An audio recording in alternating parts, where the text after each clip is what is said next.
Welcome to our first lecture in the 2021 IMET Fall Virtual Seminar Series. I'm Russell Hill and I serve as the Director of the Institute of Marine and Environmental Technology, IMET. IMET's a University System of Maryland Research Institute, a partnership between UMBC, University of Maryland, Baltimore, and the University of Maryland Center for Environmental Science. I'm very happy this evening to be introducing Dr. Shom Chatterjee and members of his research group as our speakers for this evening. The Chatterjee Laboratory works on understanding the fundamental biology that leads to infections by the bacterium Staphylococcus aureus. And Staph aureus is an important pathogen that causes disease and death worldwide. So Shom's work has revealed novel ways that this bacterium becomes resistant to antibiotics. And this knowledge may lead to new ways to treat these diseases caused by Staph aureus. So I'm going to give you just a little bit of background on Dr. Chatterjee. He is an assistant professor in the Department of Microbial Pathogenesis at the School of Dentistry at the University of Maryland, Baltimore, and a faculty member here at IMET. Dr. Chatterjee has a MS degree from University College of Science and Technology in Kolkata, India, and a PhD degree from the Institute for Medical Microbiology, Justus Liebig University in Gießen, Germany. He worked at the National Institute for Allergy and Infectious Diseases at NIH from 2007 to 2014. And in the Department of Medicine, Zuckerberg San Francisco General Hospital, University of California, San Francisco from 2014 to 2019. And he joined IMET in 2019 and has rapidly set up a very productive and active research laboratory. So let me hand over to Shom for the talk entitled Antibiotic Resistance, an Arms Race Between Superbugs and Science. Shom. Thank you, Dr. Hill, for this kind introduction, and I hope everyone can hear me well. I will share my presentation now.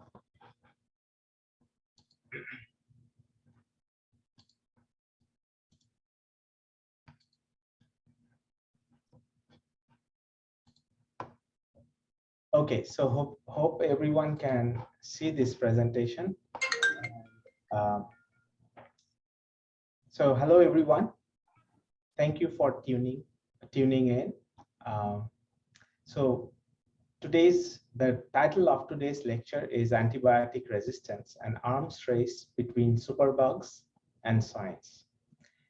We are a group of scientists at University of Maryland, Baltimore, IMET, and University of Maryland Center for Environmental Science.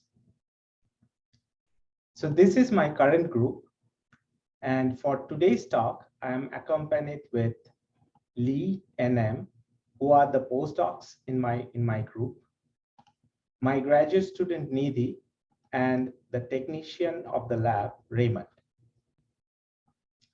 So since antibiotic resistance deals with bacteria, so let's see first what they are and where we can find them. So bacteria are tiniest free-living creatures that exist, and this is a schematic representation of a bacterial cell. It consists of pili and flagella, which are locomotory organelles through which it can move. It has various protective organelles such as membrane, capsule, cell wall, which protects the bacteria from outer environment. It has DNA and plasmid, which contains the genetic information. And it has also vital machineries that can decode this genetic information into RNA and proteins. So the bacteria come in different flavors, as you can see in this picture, and they can be of different shapes and sizes also. Now, the important thing that needs to be remembered that bacteria can be of two types. They can be either non-pathogenic, meaning those bacteria that do not cause harm to us, and as a result, they cannot cause any disease. These are non-pathogenic bacteria. And the other kind is the pathogenic bacteria, which are harmful and can cause disease to us. So bacteria can be found everywhere, but because they are so tiny, we cannot see them through our bare eyes. We need special pair of glasses, which is microscopes, to see them. Now, to give you a perspective of how tiny they are, let's look at this picture. So you can see this is a magnified human hair, and this is a fine beach sand particle. And bacteria are such tiny organisms. And this is the reason you can imagine we cannot see bacteria with our naked eyes, although they are present everywhere. Now, to give you an example of a non-pathogenic bacteria, the best example that comes to my mind are those bacteria that live within or on us. They can live in various parts of our body, and it is estimated that about 100 trillion bacteria live within or on us, and these bacteria are collectively called as microbiome. So microbiome is a perfect example of non-pathogenic bacteria, but they are also beneficial to us in a sense that this microbiome help inhibit harmful bacterial invasion, so they protect us from harmful bacteria. Now, some of the examples of pathogenic bacteria will be MRSA or methicillin-resistant Staph aureus, Clostridium difficile, Streptococcus pneumoniae, and others. I'm sure many of you have heard about this bacteria. My lab works on MRSA or methicillin-resistant Staph aureus. In subsequent talks, you will hear more about this bacteria. Now let's see what are antibiotics and antibiotic resistance. Antibiotics are drugs that kill or stop the growth of bacteria.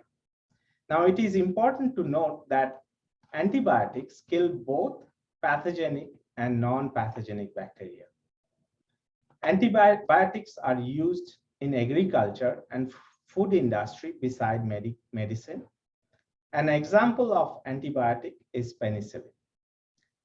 Now, antibiotics are truly a miracle drug because they have revolutionized healthcare and saved billions of lives. And they have also transformed modern medicine. Without antibiotics, modern day surgery or organ transplantation, or even chemotherapeutic treatment that cancer patients go through will be impossible. Below is a graphic where you see the rate of decrease of mortality of people in the US in the past century, and a concomitant increase in the life expectancy of the people in the last century. And antibiotic played a vital role in this reduction of mortality. Now, on the other hand, antibiotic resistance is a concerning problem. In normal condition, an antibiotic can kill a harmful bacteria. But due to resistance, when resistance occurs, antibiotic cannot kill bacteria. And pathogenic bacteria, which are resistant to drugs, are called as superbugs. In recent times, antibiotic-resistant infections has increased in alarming rates.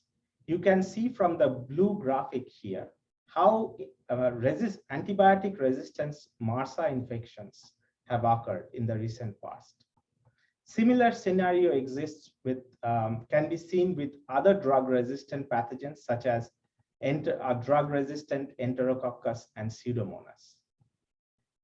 Now, to give you a perspective about numbers, CDC has estimated that over 2 million Americans develop antibiotic resistance infections per year, leading to more than $20 billion in excess direct health costs a year.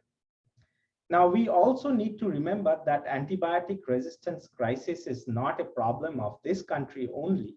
It is a problem of every country in the world. And it is estimated that antibiotic resistant infections are going to kill about 10 million people by the year 2050, surpassing that of cancer. Now, I'm sure in the audience, many people have heard about antibiotic resistance, but is it an unrelated problem to you, or is it a distant thought? The answer is no. Infectious Disease Society of India, or of America, or IDSA, recently published a case studies with phases of antimicrobial resistance, where they have published studies of people who suffered antibiotic resistant infections. And these are the faces of those people who suffered from antibiotic resistant infections. You can see that antibiotic resistance can occur among people of different ages, socioeconomic background, and races. So no one is safe. Now let's see what are the causes of antibiotic resistance. Or in other words, this was us, and we used our antibiotics so effectively. And how can we become so ineffective with these drugs? Now, the single most important cause of antibiotic resistance that comes to my mind is overuse and misuse of antibiotics. To give you some examples, antibiotics are overused in treatment. So it is estimated that over 50% of antibiotics that are prescribed in this country are unnecessary. We need to remember that antibiotics do not kill viral infections. That is the causative agent of common flu or fever and cold. So if we take antibiotics to treat those infections, that will be an overuse of antibiotics. Now, in many countries of the world, antibiotics can be purchased as over-the-counter drugs. So anyone without a prescription can go to a drugstore and get whatever antibiotics they want and use them. And this is a severe misuse of antibiotics. Now, the other misuse of antibiotics occurs in animal farming, where they are used as growth enhancer. So imagine they are not used to treat infections, but they are used to enhance the growth of animals. So the antibiotics used in animal farming will seep through the environment and indirectly affect us from the environment and through the consumption of this contaminated produce. Now, to give you an example how overuse of antibiotics leads to antibiotic resistance, let's look at this example. So let's imagine antibiotics which are represented as triangles. There are different colors because there are different colors of antibiotics that exist. So in normal condition, an antibiotic will bind to a target, which is a bacterial protein shown here. So binding of antibiotic to this groove that is shown here to its target will lead to malfunction of this bacterial protein, which will lead to bacterial death. But due to overuse of antibiotics, which brings in adaptive changes in bacterial DNA through gene mutations, it can cause structural alteration of this bacterial protein target. So you can see that the groove that this antibiotic was binding to before, due to mutation, it is no longer there. And as a result, the antibiotic cannot bind to its target and cannot inhibit the function of the bacterial protein, which makes the bacteria resistant to antibiotics. Now, this is a real-life example of how antibiotic overuse can lead to adaptive changes in bacterial DNA, causing a susceptible bacteria to its resistant form. In the subsequent sessions, you will learn how we can learn from this resistant bacteria about novel targets for drug treatment. So in summary, what we learned, pathogenic bacteria can cause disease to humans. It can also cause disease to farm animals, farm and companion animals. And pathogenic bacteria can be found in contaminated produce as well, which in turn can infect us. Antibiotics, on the other hand, kill pathogenic bacteria, but we need to remember that antibiotics can also kill non-pathogenic bacteria. Overuse of antibiotic leads to antibiotic resistance, and one of the mechanisms through which antibiotic resistance can occur is through adaptive changes in bacterial DNA. Now, what are the mitigation strategies? What can we do to prevent antibiotic resistance? So the first and foremost, proper and judicious use of antibiotics are needed. So antibiotics, we should treat antibiotics as a valuable weapons and use it only when needed. Now hand washing and safe food preparations are other public health measures one can take to prevent antibiotic resistance, because if we maintain these good practices, we will not be infected by pathogenic bacteria. And if we do not get infected by pathogenic bacteria, we do not have to take antibiotics. And of course, we need to develop new drugs, vaccines, and diagnostic tools to prevent antibiotic resistant infections in the future, or to combat antibiotic resistant infections. And you will hear in subsequent sessions what my lab is doing in this aspect. So now to discuss about my lab's research, at first I will ask my postdoc, Lee, to join us and give an introduction about Staph aureus. Hello, Lee. Hi. So as Dr. Chatterjee mentioned, our lab is working on Staphylococcus aureus, and you can see the picture first. The bacteria is round-shaped, and it also shows the grape-like cluster and golden yellow color. So basically, there are golden grapes, but don't eat them. So where can we find these bacteria? These bacteria colonize on people's skin and nose, and in human population, about 30% of healthy people are asymptomatic carriers. All right. So now can you tell us about methicillin-resistant Staph aureus, the particular organism that we are interested in? Yes. So methicillin-resistant Staphylococcus aureus is also called MRSA. And MRSA is a type of bacteria that can resist methicillin, which is one of the beta-lactam drugs.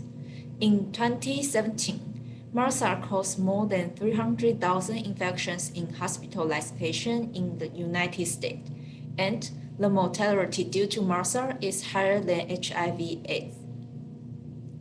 And we can get the Staphylococcus aureus infection through skin-to-skin contact or contacting the contaminated surfaces. Once we are infected by this bacteria, it can cause a wide variety of disease like skin infection, abscesses, cellulitis, scab infection, and pneumonia. All right. So now tell us about the drug, beta-lactam group of drugs that we work in our lab. Okay, so in this slide, we can see the pie chart first. The pie chart shows the proportion of prescriptions in United States for antibiotic usage. And people use many groups of the antibiotics against bacterial infection. And we can see that the beta-lactam group is used to treat bacterial infection the most. And how do beta-lactam drugs work? This drug can bind to bacterial Penicillin-Binding protein and further cause bacterial death. With the overuse of antibiotics, many beta-lactam drugs are ineffective against drug-resistant strains. Thus, how to treat MRSA or against antibiotic-resistant strains has become an important issue. All right. Now tell us a little bit about the different projects, the lab that is currently. Okay, so now we already know that drug resistance is an important issue, and we are trying to understand why bacteria become resistant, and then we can have a better idea to treat them. So to understand what changes cause antibiotics resistance, we select drug-resistant strains and perform gene sequencing to analyze the difference between sensitive strains and resistant strains. After we got results from gene sequencing, we further did the pathway analysis. And here we need to know that drug resistance is not caused in only one way. Based on our analysis, we found 3 different new targets. One is PBP4, which is one of the penicillin-binding proteins. It is involved in bacterial cell wall synthesis. Another is STK. This protein is a sensor. Staphylococcus aureus uses it to sense environmental changes. And the other is CDA, which is a bacterial small molecule. It can help bacteria regulate responses for adapting to various environments. And in the following talk, our lab members will give you more details about these 3 projects. Thank you. Thank you, Lee. Thank you so much. So to discuss about PBP4, which stands for penicillin-binding protein 4, my graduate student, Nidhi, is with us. Nidhi, can you tell us a little bit more about your project? Of course. So I study PBP4 or penicillin-binding protein 4. This is a protein which makes the cell wall or the outermost layer of the cell. Now, recent studies have shown that PBP4 is involved in mediating antibiotic resistance. However, the mechanism by which this occurs is unclear. This is one of the reasons we are very much interested in understanding how this happens so that we can get ahead of the problem and get to it before it gets out of control. All right. So please tell us about cell wall, bacterial cell wall. Yes. So to understand the cell wall, let's look at this image of SRE cells that we obtained through microscopy. As you can see, all of these cells are circular, uniform, and each of them have a distinct outer layer or an outer covering that separates itself from the rest of the cell. This outer layer is called the cell wall. It is a thick mesh-like structure, similar to a mesh wall that we see outdoors in parks or in parking garages. As its name suggests, the cell wall protects the bacteria from the environment and its associated assaults. It also harbors factors that are important for staph to cause infections. Now, there are many proteins that are involved in building the cell wall. One of them is PBP4. PBP4 makes the building blocks of the cell wall, and it basically maintains its integrity throughout its life. Scientists have taken advantage of this fact that PBP can maintain such an important component of the cell and have designed antibiotics that target it. These antibiotics, as Lee has already mentioned, are beta-lactams. Okay, so can you tell us a little bit more about how beta-lactams inhibit cell wall synthesis by targeting PBP4? So again, let's look at this microscopic image of cells and its overly simplified version beside it. As you can see, this is an SRE cell wall, which is circular, and it has an intact cell wall, which is represented in blue. Now let's go to the bottom panel. Here we can see that the intact cell wall is maintained through these yellow structures, which is PBP4. Now, when the cell is treated with beta-lactams, that are the antibiotics, they go and bind to PBP4 in specific pockets. Now, these pockets of PBP4 is required for it to perform its function of maintaining the cell wall. Because there's a beta-lactam bound to it, it's unable to do so now.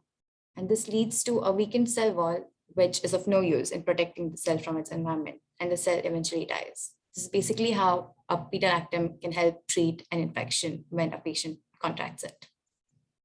All right, so we learned how beta-lactams can inhibit PBP4. to cause weakened cell wall. So now tell us how PBP4 can cause resistance to beta-lactam drugs. Yeah, this is a very interesting question for us. To understand this, we did some more microscoping. So all of you, I would like you to focus on images 1 and 2. These are fluorescent microscopy images. So we labeled PBP4 with this fluorescent green compound. And so everything we see here is basically PBP4. Now let's look at the first image, which represents sensitive cells. Here, there's a baseline amount of PBP4, which is relatively less.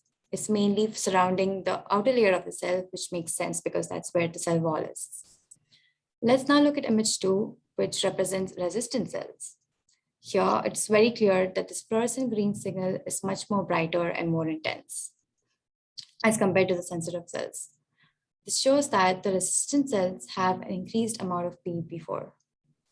Because PBP4 makes the cell wall, we then wanted to study its effect on the cell wall. So now let's focus on figures 3 and 4. Figure 3 represents sensitive cells, so they are all very normal looking. They have a uniform shape, size, and everything that's expected, including the cell wall thickness. But now let's look at image 4 that represents resistant cells. Here, the cells have an increased thickness. It is much more wider than sensitive cells. So basically, resistant cells have more PBP4 and an increased thickened cell wall. When we used beta-lactams to try to kill these cells, we saw that sensitive cells required only 0.5 units of beta-lactams to get cleared. But resistant cells required 128 units of beta-lactam. So there's an increase of 256 times higher.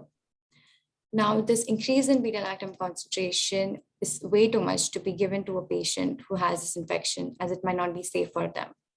So basically, it becomes very difficult to treat infections that are caused by resistant cells, and that's how the infection persists for a long time. Okay. Great data, incredible pictures. So where do you want to take your project forward? What are your outlook for this project? Right. So from what we know now, aureus cells that are resistant can have increased PBP4. But when treated with current beta-lactams in an appropriate dosage, it's not enough to bind to all of this PBP4, and there's enough protein remaining to maintain an intact cell wall. So which basically means that infection persists. With our research, we want to understand the mechanism of this whole process. So we want to know what in the cell is asking PBP4 to increase its concentration and maintain the cell wall, and basically fight the beta-lactams. When we understand this, we hope to develop molecules that can target PBP4 more efficiently. So the idea is to use these molecules along with current beta-lactams at appropriate dosages so that it can target all the PBP4 irrespective of their concentration. This can again lead to a weakened cell wall and clearance of infection in a manner that is safe for the people who are getting the treatment and also efficient. We are very excited to see what this happens, and we'll definitely keep you posted. Thanks. Excellent, Nidhi. Thank you. So to discuss the next project, which is about serine-threonine kinase pathway, I will ask Raymond to tell us more about this STK pathway. Raymond? Hello. So STK is a signaling protein. Bacteria does not have eyes or ears that can look into the environment and see if there's any dangers around. So must rely on proteins that are on the outside of the bacteria to sense the environment and tell the bacteria if there's anything that's going wrong. In this case, STK has a portion of itself that's outside the cell that can bind to beta-lactam antibiotics. This then tells the protein to send a signal into the bacteria so the bacteria can know what's going on. STK does this by phosphorylating itself. This adds a phosphor group to itself, which then it transfers to other proteins. When this happens, the protein that accepts this phosphor group then has a change that changes its activity. This can make it more active or can make it less active depending on the protein that the phosphor group is attached to. This allows the bacteria to recognize that there are beta-lactam beta-lactam antibiotics in the environment and allows the bacteria to mount a response to mitigate the damage from beta-lactam antibiotics. Right. So can you tell us why it is important to study this STK pathway? Yes, STK has been found to be very important for marshal strains to resist beta-lactam antibiotics. If we took a look on the right, you see a picture of two flasks. These flasks contains bacteria that's been treated with beta-lactam antibiotics. The flask on the left contains bacteria it contains normal MRSA bacteria. However, the flask on the right contains MRSA bacteria that has its STK gene deleted from its genome. What this means is that this strain is missing, has had its STK gene removed from its DNA. This is done by physically removing the section of DNA that STK is encoded in. This means that the bacteria on the right can no longer produce the STK protein. And thus, this bacteria cannot sense the presence of beta-lactam antibiotics in the environment in the same way that the flask on the left can. This means that this bacteria cannot mount a proper response to combat the presence of beta-lactam antibiotics in the flask. Right. So these are very powerful results, which shows that STK plays a very important role in sensing beta-lactam drugs, because without STK, the MRSA cannot survive the beta-lactam challenge like that of the MRSA, the normal strain. Very good. So where do you want to take your study in the future? What do you want to learn from your project? So my project has two objectives. First, we want to find an inhibitor for STK. So this can be a drug that can be used for the treatment of resistant MRSA strains in combination with beta-lactam treatment. So the way it will should work is that this inhibitor will inhibit the function of STK, thus not allowing it to function properly. So this will hopefully act as if the STK protein is completely removed from the bacteria. Thus, it could turn resistant bacteria into sensitive bacteria that can be killed off with beta-lactam treatment.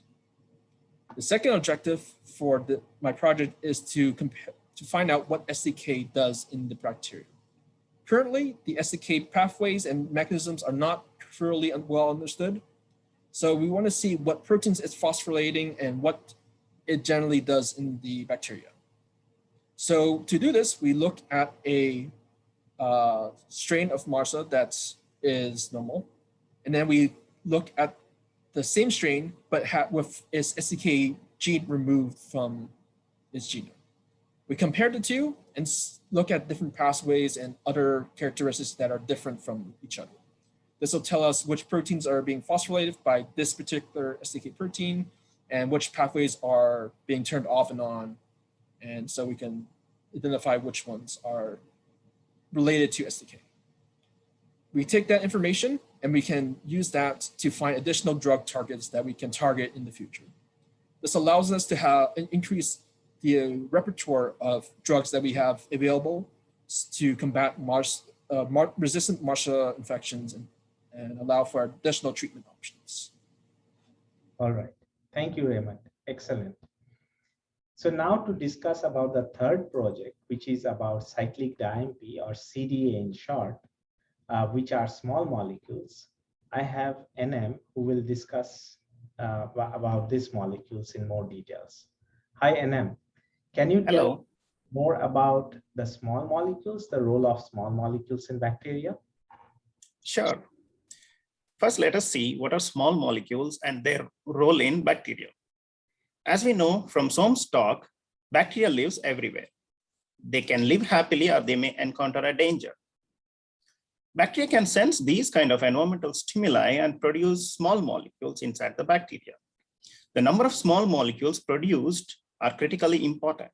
Once they're produced, they bind to target proteins and modify their function. By this way, small molecules exert their effect to perform a specific functions by the bacteria.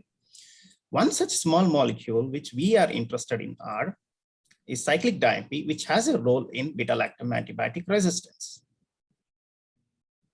Okay, so tell us more about how Cyclic-di-AMP is involved in beta-lactam resistance.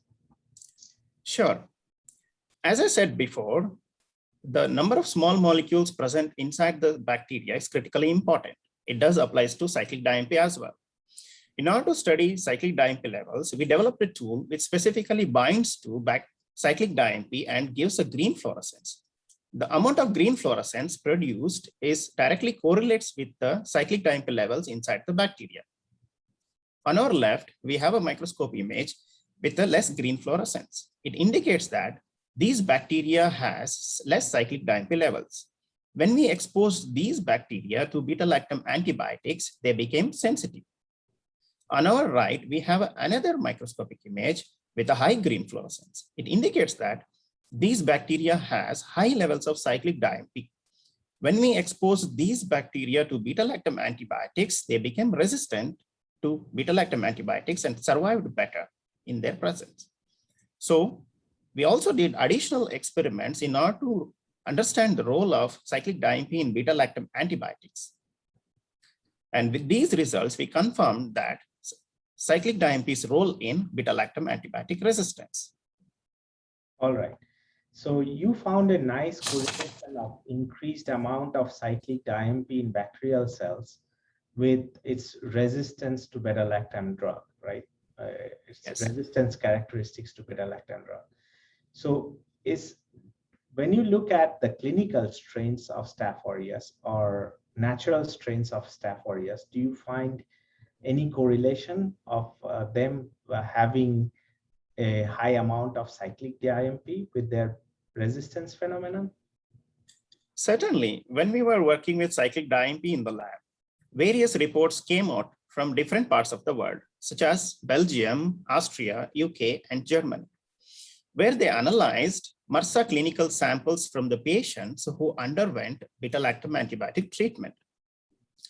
Interestingly, 38% of samples from Belgium, 81% samples from Austria and UK, and 93% samples from Germany had a specific genetic change that led to MRSA clinical samples to have high levels of Cyclic-di-AMP inside them, made it resistant to beta-lactam antibiotics. The presence of high levels of Cyclic-di-AMP inside MRSA clinical bacteria showed us an importance of Cyclic-di-AMP and the work which we do in the lab. So this result shows that what you are doing in the lab is also clinically relevant. So where do you want to take your research in the future? Sure. Now we know that the presence of high levels of Cyclic-di-AMP inside the bacteria makes it resistant to beta-lactam antibiotics. It's important to understand the role of Cyclic-di-AMP in beta-lactam antibiotic resistance. So we are trying to identify targets that mediate resistance to increased Cyclic-di-AMP amounts. Once we identify a prominent player, we develop drugs against these targets to make these bacteria to become sensitive to beta-lactam antibiotics. By this way, we are trying to stop Cyclic-di-AMP mediated antibiotic resistance mechanisms before it goes out of control. Thank you. Thank you, NM, and thank you, everyone. Excellent presentations. So from these small short talks, you probably got a taste of what our lab research involves. And to summarize that, so you know now that we work with MRSA, or methicillin-resistant Staph aureus, which is an important bacterial pathogen.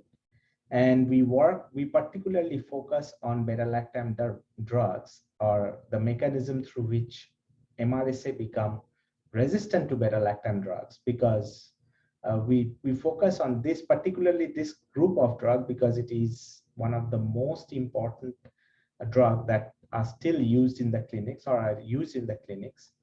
And through our study, you have seen that we found 3 new targets that can provide beta-lactam resistance, or that can lead to beta-lactam resistance in MRSA. And the first one is PBP4, the second one is STK, and the third one is this Cyclic-di-AMP. So we are currently performing our studies to learn more about how they function and how they mediate beta-lactam resistance. And our research, will show the path forward by finding new targets so that we can design novel antibiotics to treat drug-resistant MRSA infections. So finally, coming to the acknowledgement section, I would really like to thank Institute of Marine and Environmental Technology, University of Maryland, Baltimore, University of Maryland Center for Environmental Science, and NIH for their support. Without their support, this study would not have been possible. And thank you very much for your attention and time.